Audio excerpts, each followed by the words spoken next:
कृष्णाय वासुदेवाय हरे परमात्मने प्रणतः क्लेशनाशाय गोविन्दाय नमो नमः।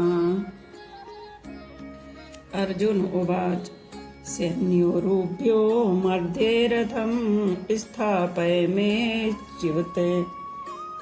यावदेता निरीक्षिष्यं योध्यकामान् वस्थितान् कैमर्यः सहे युद्धदभ्यमस्मे स्मरण समुद्यमे।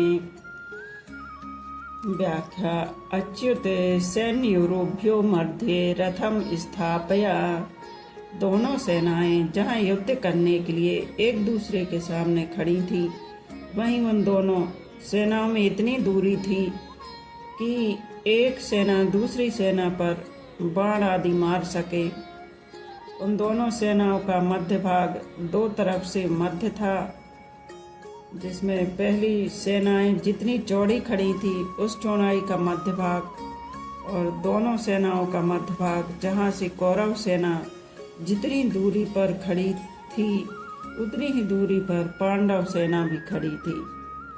ऐसे मध्य भाग में रथ खड़ा करने के लिए अर्जुन भगवान से कहते हैं, जिससे दोनों सेनाओं को आसानी से देखा जा सके। सैन्योरुभ्यो मध्ये पद गीता में 3 बार आया है। इसी 3 बार आने का तात्पर्य है कि पहले अर्जुन शूरवीरता के साथ अपने रथ को दोनों सेनाओं के बीच में खड़ा करने की आज्ञा देते हैं, और फिर भगवान दोनों सेनाओं के बीच में रथ को खड़ा करके कुरुवंशियों को देखने के लिए कहते हैं, और अंत में दोनों सेनाओं के बीच में ही विषाद मग्न अर्जुन को गीता का उपदेश देते हैं। इस प्रकार पहले अर्जुन में शूरवीरता थी और बीच में कुटुंबियों को देखने से मोह के कारण उनकी युद्ध से उपरति हो गई, और अंत में उनको भगवान से गीता का महान उपदेश प्राप्त हुआ, जिससे उनका मोह दूर हो गया। इसका भाव यह निकलता है कि मनुष्य जहाँ कहीं भी और जिस भी परिस्थिति में स्थित है रहता है, वही रहकर वह प्राप्त परिस्थिति का सदुपयोग करके निष्काम हो सकता है और उसको परमात्मा की प्राप्ति हो सकती है, कारण कि परमात्मा संपूर्ण परिस्थितियों में सदा एक रूप से रहते हैं। यावदेता निरीक्षहम् रण समुद्र में। दोनों सेनाओं के बीच में रथ कब तक खड़ा करें, इस पर अर्जुन कहते हैं कि युद्ध की इच्छा को लेकर कौरव सेना में आए हुए सेना सहित जितने भी राजा लोग खड़े हैं, उन सबको जब तक मैं देख ना लूं तब तक रथ को मैं वहीं खड़ा रखेंगे।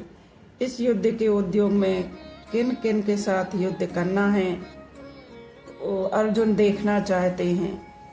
उनमें कौन मेरे समान बल वाले हैं, कौन मेरे से कम बल वाले हैं और कौन मेरे से अधिक बल वाले हैं, उन सबको मैं देखना चाहता हूँ। यहाँ योद्धा कामान पद से अर्जुन कह रहे हैं कि हमने तो संधि की बात ही सोची थी, युद्ध करना तो सोचा ही नहीं था, पर उन्होंने संधि की बात स्वीकार नहीं की, क्योंकि दुर्योधन ने संधि की बात स्वीकार नहीं की क्योंकि उनके मन में युद्ध की भावना चल रही थी।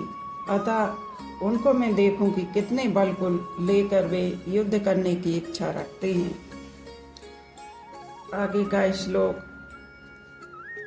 योत्स्यामानन् वेक्षहं ये एतत्र समागताः धार्तराष्ट्रस्य दुर्बुद्धियोर्ध्यो प्रियचिकीर्षवः। धार्तराष्ट्रस्य दुर्बुद्धियुद्धे प्रियचिकीर्षवः। यहाँ दुर्योधन को दुष्ट बुद्धि कहकर अर्जुन यह बताना चाहते हैं कि दुर्योधन ने हमारा नाश करने के लिए आज तक कई प्रकार के षड्यंत्र रचे हैं और हमें अपमानित करने के लिए एक भी षड्यंत्र नहीं छोड़ा है, सारे षड्यंत्र रचे हुए हैं। नियम के अनुसार तो न्यायपूर्वक हम आधे राज्य के अधिकारी हैं, पर उसको भी यह हड़पना चाहता है, देना नहीं चाहता दुर्योधन। ऐसी तो इसकी दुष्ट बुद्धि है। और यहाँ आए हुए राजा लोग युद्ध में इसका प्रिय करना चाहते हैं।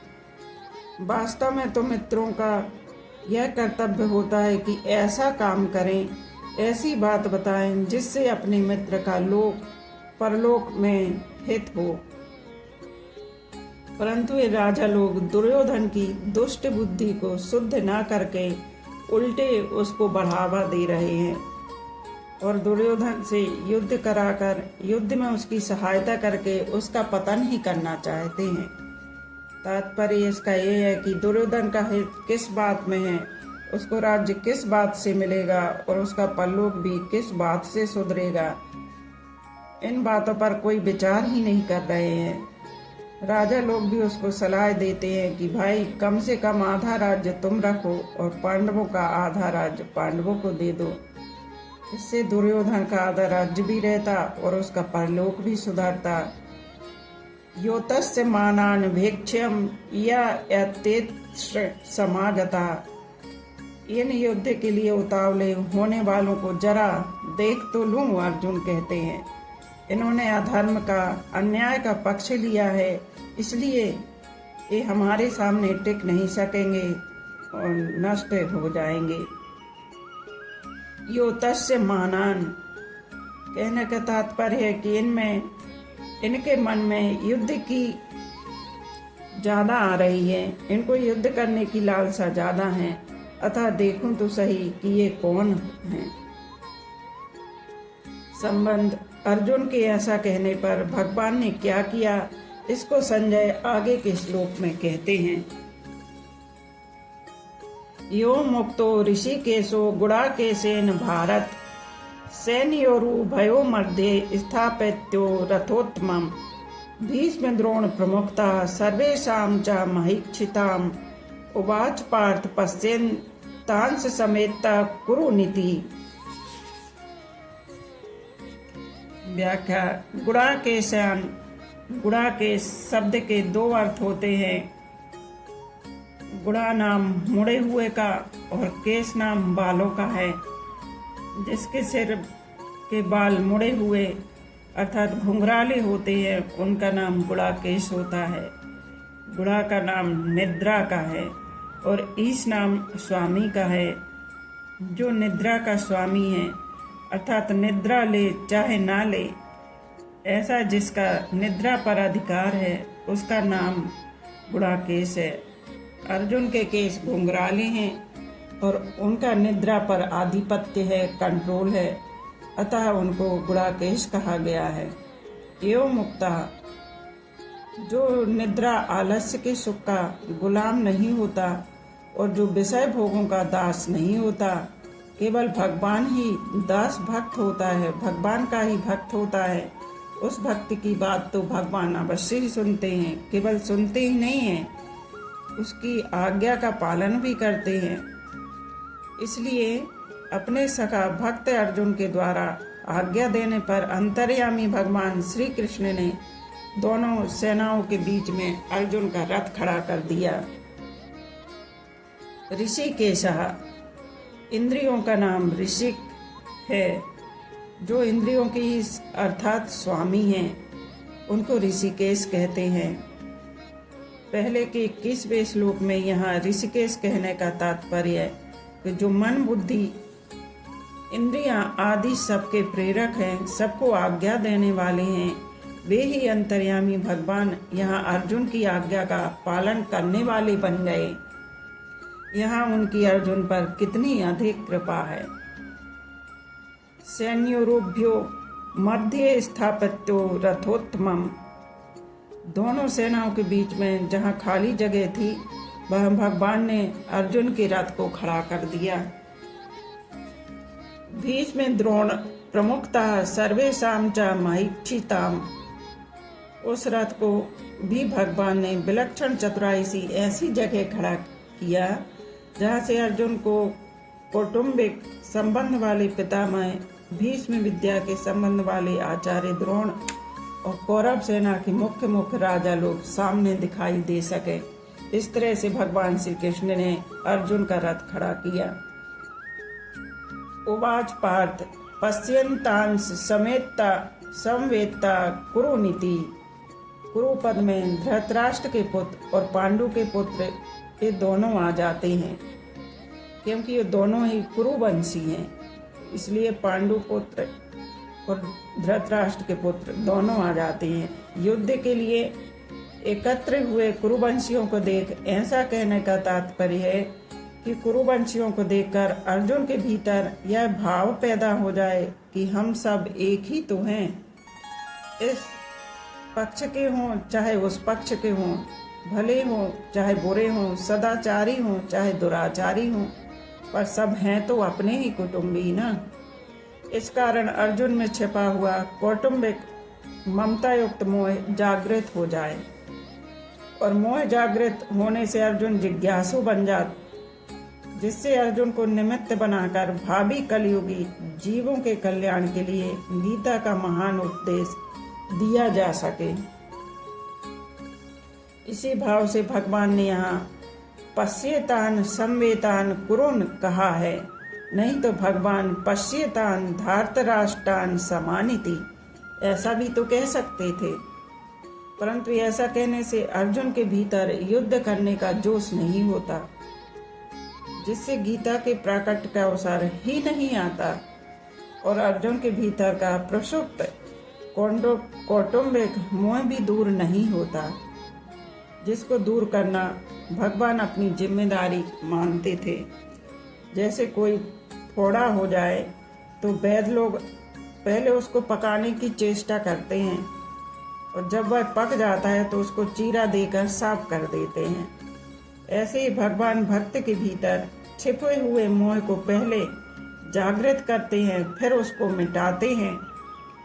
यहाँ भी भगवान अर्जुन के भीतर छिपे हुए मोह को कुरुन पश्य कहकर जागृत कर रहे हैं, जिसको आगे उपदेश देकर नष्ट कर देंगे।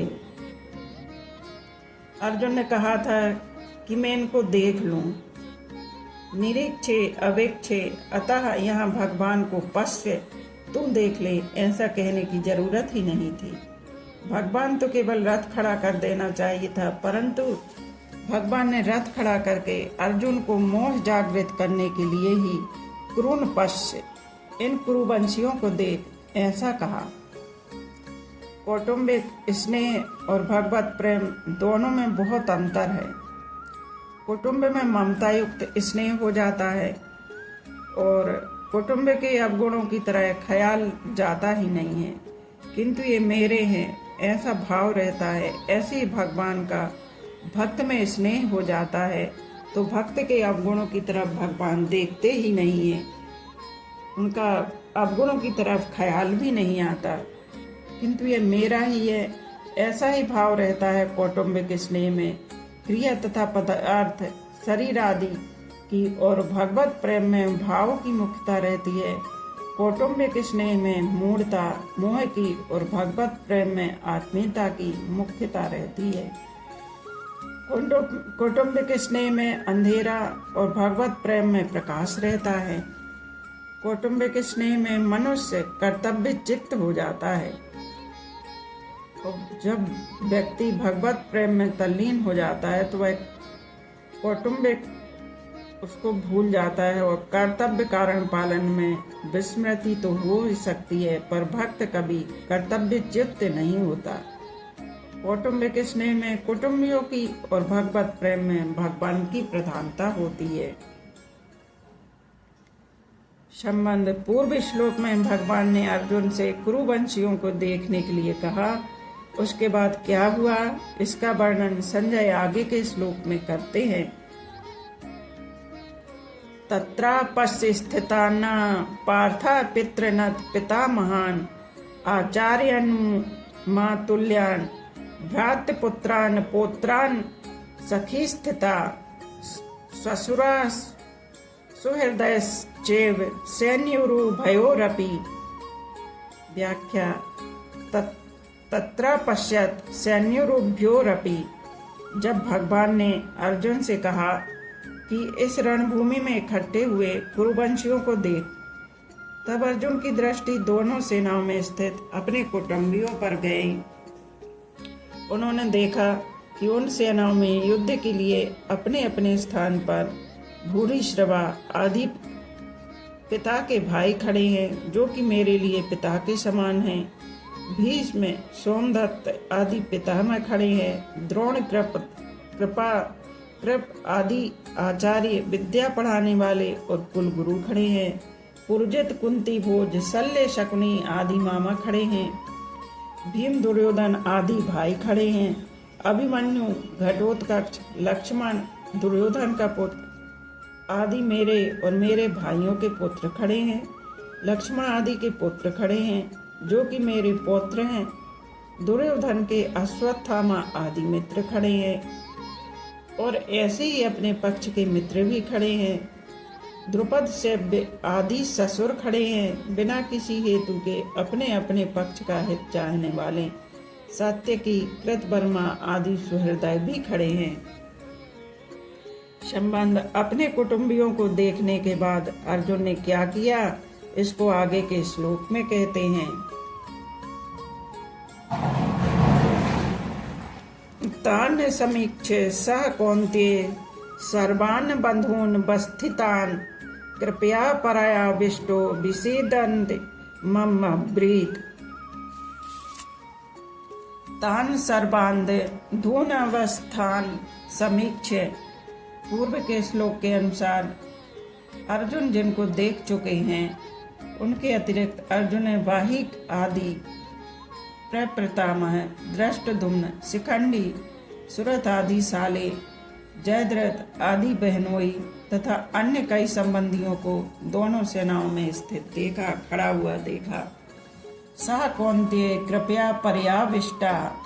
इन पदों में सा कौन्तेय कहने का तात्पर्य है कि कुंती ने जिनको युद्ध करने के लिए संदेश भेजा था और जिन्होंने शूरवीरता में आकर अब मेरे साथ दो हाथ करने वाले कौन हैं, ऐसे मुख्य योद्धाओं को देखने के लिए भगवान श्री कृष्ण को दोनों सेनाओं के बीच में रथ खड़ा करने की आज्ञा दी थी।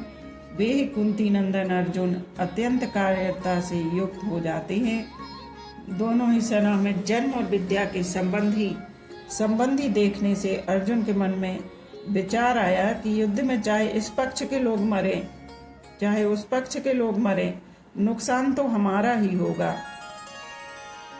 कुल तो हमारा ही है, परिवार तो हमारा ही है, संबंधी तो हमारे ही मारे जाएंगे।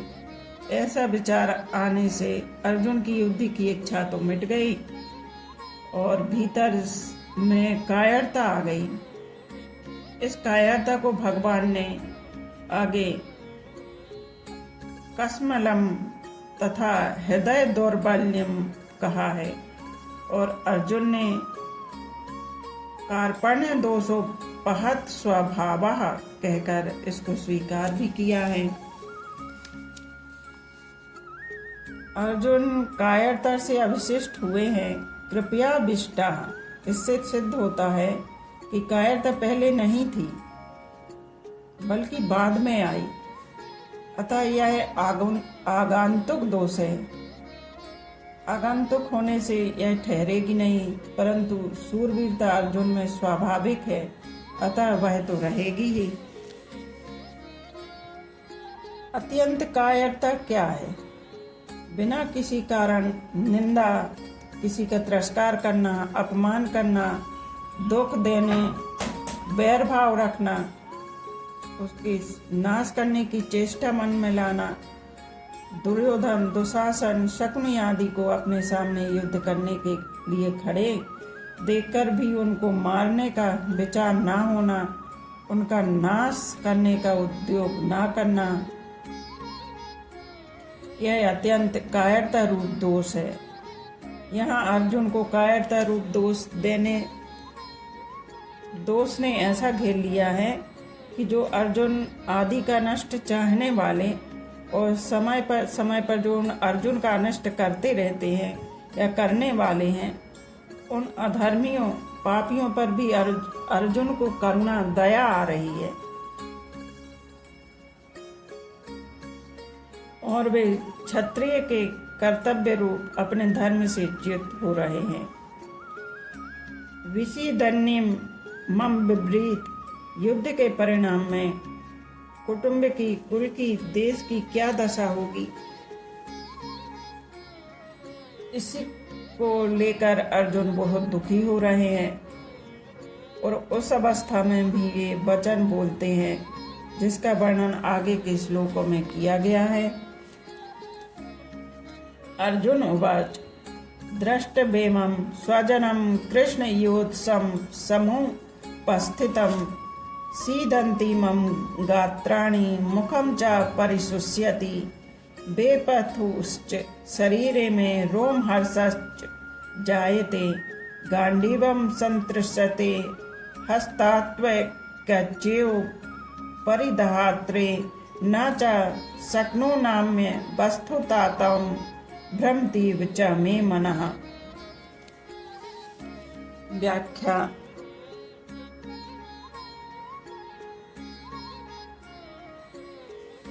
इति श्री, आगे का श्लोक कल करेंगे। राधे राधे।